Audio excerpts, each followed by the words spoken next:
आपका pen real है, आपके प्रॉब्लम्स रियल हैं, आपकी एंग्जाइटी भी रियल है, बट शायद उसकी इंटेंसिटी उतनी रियल नहीं है जितनी आपको फील होती है। कभी सोचा है कि कभी छोटी छोटी चीज़ें ज़िंदगी में इतनी बड़ी कैसे बन जाती हैं? जो प्रॉब्लम्स बहुत छोटे दिखते हैं वो इतने बड़े दिमाग में कैसे बन जाते हैं? उसका जवाब है एवोल्यूशनरी मिसमैच, जिसको हम समझेंगे अगले 8 मिनट में। अस्यूम करो कि आज से 50 साल पुराने कंप्यूटर में मैं आज के HD रेजोल्यूशन वीडियोस रन करूं, तो क्या वो इतनी स्मूथली रन होगा? नहीं, राइट?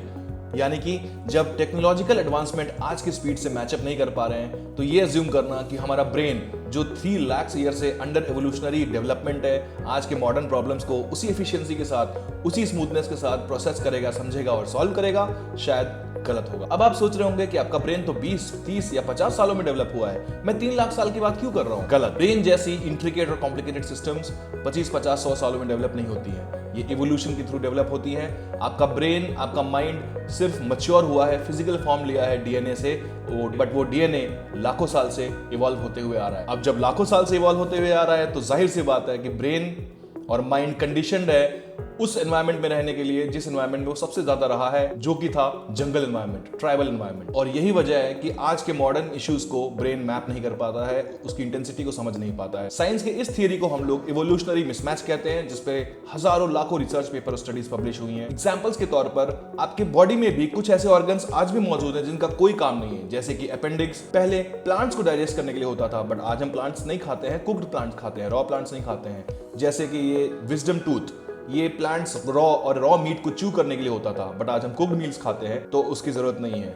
मसल ईयर्स प्रेडेटर्स की थ्रेट को समझने के लिए, सुनने के लिए ये मूव हुआ करता था, बट आज ये मूव नहीं होता है क्योंकि इवोल्यूशन हो चुका है, बट पूरी तरीके से नहीं हुआ है। ये मसल्स आज भी मौजूद हैं, बट इनका कोई काम नहीं होता है। उसी तरीके से ब्रेन भी, माइंड भी आज के जमाने के साथ पूरी तरीके से पेसअप नहीं हो पाया। इसीलिए माइंड जो है वो आज भी थ्रेट्स को, प्रॉब्लम्स को उसी इंटेंसिटी से हैंडल करता है जिस इंटेंसिटी से वो पहले हैंडल किया करता था, क्योंकि वो कंडीशन है वो उस तरीके से काम करने के लिए। क्योंकि पुराने जमाने में ये ऑप्शन नहीं रहता था। अगर आपके पास कोई थ्रेट है तो ब्रेन उसको एम्पलीफाई करता था, आपके फियर को, आपके एंग्जाइटी को, क्योंकि ब्रेन चाहता था कि आप थ्रेट से फाइट करो या flight. It is called flight और फाइट मोड। इसका मतलब है या तो आप लड़ो या तो भागो वहां से, क्योंकि वो आपके सर्वाइवल पे बात आ जाती थी। बट आज ऐसा नहीं है। आज ब्रेन को इंपॉर्टेंस तो चीजों की पता है, बट वो उसको सर्वाइवल से डीलिंक नहीं कर पा रहा है। एग्जाम्पल के तौर पर, पहला एग्जाम्पल रिसोर्सेज। पहले food used to be the most important resources. लोगों की डेथ हो जाती थी अगर फूड नहीं होता था, फूड की बहुत स्कैर्सिटी होती थी, तो ब्रेन फूड को इतना इंपॉर्टेंस देता था जैसे कि पूरी लाइफ उसी पे डिपेंडेंट है। बट आज resource is equal to money, and for brain, for our mind, money is the resource and the brain is mapping the importance of that resource equivalent to what it used to map thousands of years ago to food। इसका मतलब है कि आज पैसे की importance brain को उतनी ही महसूस होती है जितना 10-20 हजार साल पहले फूड की इंपॉर्टेंस महसूस होती थी। ब्रेन को ये तो पता है कि रिसोर्सेज आर इंपॉर्टेंट, ये अपडेट करना भूल गया है कि रिसोर्सेज की ना होने से सर्वाइवल पे बात आज नहीं आती। Second example, social rejection. पहले के जमाने में अगर किसी को ट्राइब से सोशली रिजेक्ट कर दिया जाता था तो उसकी फूड खत्म, उसका प्रोटेक्शन खत्म और उसकी मीटिंग अपॉर्चुनिटीज खत्म। इन सिंपल टर्म्स उसकी लाइफ का कोई पर्पस नहीं और वो ज्यादातर मर ही जाता था। बट आज के जमाने में अगेन सोशल एक्सक्लूजन को ब्रेन इंपॉर्टेंस उतना ही देता है जितना कि वो पहले दिया करता था। उसको अगेन ये तो पता है कि social inclusion is important, but ये नहीं पता कि वो सर्वाइवल थ्रेट नहीं है, वो लाइफ थ्रेटनिंग नहीं है। Third, uncertainty. पहले लोग अनसर्टन कंडीशंस में नहीं रहना चाहते थे क्योंकि वो अगेन लाइफ थ्रेटनिंग हुआ करता था। Uncertain weather condition, uncertain geographical condition, यहां तक कि लोग अनसर्टन लोगों के साथ भी नहीं रहना चाहते थे क्योंकि बिट्रेयल्स बहुत होते थे। And of course life threatening betrayals की बात कर रहे हैं हम लोग यहां पे। बट आज ऐसा नहीं है। अगेन ब्रेन अनसर्टेनिटी को उसी इंटेंसिटी के साथ मैप करता है जिस इंटेंसिटी से वो किया करता था। Market uncertainty, job uncertainty, career uncertainty को ब्रेन उतना ही इंपॉर्टेंस देता है जितना इंपॉर्टेंस वो पहले की अनसर्टेन एनवायरमेंट को दिया करता था, जिसकी वजह से आपका पैनिक मोड, आपका एंग्जाइटी मोड स्वेल अप होकर बहुत बड़ा बन जाता है। Fourth and final, my favourite, worst case scenario. वो चीज हुई ही नहीं है जिस चीज को हम सोच सोच कर इतना परेशान हुए जा रहे हैं, अभी हुई ही नहीं है। अगेन क्यों? क्योंकि ब्रेन उसको उसी तरीके से मैप कर रहा है। ट्राइबल लाइफ्स में वर्स्ट केस सिनेरियो अज्यूम करना इंपॉर्टेंट ही नहीं, मैंडेटरी था। अगर आपने कोई हसलिंग सुनी, कोई रसलिंग सुनी बुशेस के पीछे से, तो आप ये नहीं सोच सकते थे कि यार ठीक है चलो कोई बात नहीं, होता है। वहां पे एक खूंखार जानवर है, कोई बेयर है, कोई टाइगर है, तो वो आपको मार देगा सीधा सीधा। तो उसको वर्स्ट केस सिनेरियो अज्यूम करना बहुत जरूरी था, बट आज ऐसा नहीं है।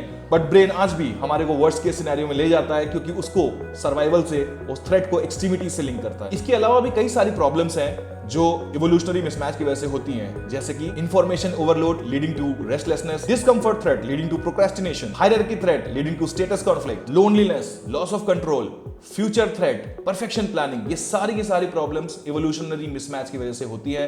अगर आप चाहते हो मैं किसी एक टॉपिक पे एक डिटेल वीडियो बनाऊं तो प्लीज कमेंट करके बताना। यही रीजन है नेगेटिविटी बायस का भी। ब्रेन नेगेटिव इमोशंस को 10x एम्पलीफाई कर देता है। मतलब 4 लोग अगर आपकी तारीफ कर रहे हैं तो ठीक है, फील्स गुड, बट अगर किसी ने बुराई कर दी, किसी ने आपके बारे में किसी को कुछ नेगेटिव कमेंट कर दिया, तो वो हफ्तों हफ्तों तक ब्रेन में, आपके माइंड में चलता रहता है। क्यों? क्योंकि ब्रेन वायर्ड है वैसे काम करने के लिए। पहले इंसान इमोशंस के लिए नहीं, सर्वाइवल के लिए जीता था, इसीलिए हर नेगेटिविटीज को वो एक्सट्रीम पे ले जाता था। पहले इंसानों के पास ये प्रिविलेज नहीं था कि नेगेटिव सेंटिमेंट्स को इग्नोर किया जा सके, इसलिए वो नहीं करते थे। बट आज ब्रेन वायर्ड वैसे ही है काम करने। तो दोस्तों, अगली बार अगर ब्रेन आपको बोले कि डेंजर ऑन, तो थोड़ा सा चिल करो, रुको और पूछो क्या ये सही में है या वो उसका सर्वाइवल इंस्टिंक्ट बोल रहा है। रियलिटी को रियलिटी की तरह देखिए, किसी third grade Bollywood tragic story की तरह। मैं फिर से बोल रहा हूं, आपकी पेन, एंजाइटी और प्रॉब्लम्स रियल हैं, बट उसकी इंटेंसिटी उतनी नहीं है जितनी आप फेस कर रहे हो।